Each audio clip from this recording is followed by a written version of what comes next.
Dans la vie, quand vous effectuez une dépense ou que vous effectuez un investissement sur n'importe quel objet, par exemple, voilà, vous achetez une voiture, un bien immobilier, vous aimez bien lui trouver une utilité. Par exemple, votre voiture, vous allez la conduire, votre bien immobilier, vous allez habiter dedans.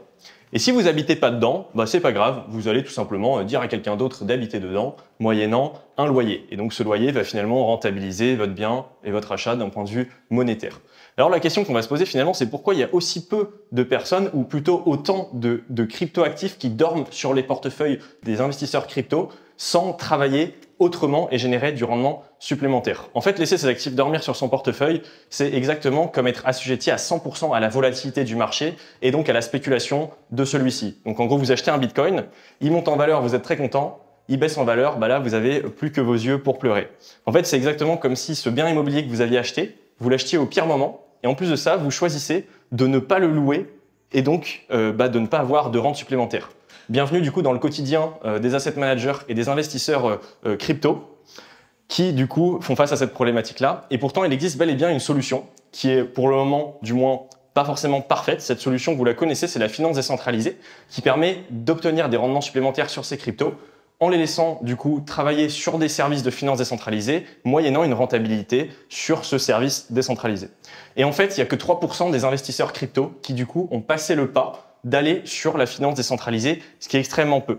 On va se poser la question de pourquoi. Et là, les raisons, vous les connaissez certainement, il y en a deux. La première raison, c'est que la finance décentralisée contribue à un risque supplémentaire de cybersécurité.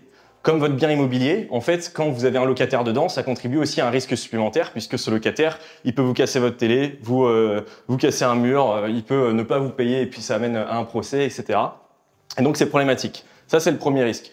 Le deuxième risque, et là, il y a vraiment deux écoles. Il y a les gros flemmards qui veulent aller sur les protocoles qui sont extrêmement passifs et extrêmement peu rentables.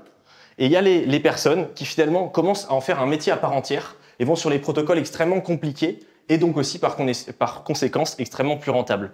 Du coup, moi, c'est Alexis. Je suis cofondateur de l'Obser Protocol, le protocole qui vous permet d'accéder à des stratégies de rendement sur la finance décentralisée de façon automatique et extrêmement passive, tout en étant justement rentable. Alors comment est-ce qu'on fait ça? Tout simplement, on a développé un algorithme avec des modèles mathématiques prédictifs qui vont vous permettre d'automatiser des tâches humaines, mais ces tâches sont vraiment déjà automatisées pour vous, sur justement ces protocoles qui sont complexes et qui nécessitent une gestion active. Nous, on va les rendre à gestion passive. Vous allez donc passivement pouvoir obtenir les mêmes rentabilités que ceux qui en font leur métier, à savoir les asset managers. Et même eux, du coup, auront un intérêt à aller chez nous puisque ça leur coûtera moins cher.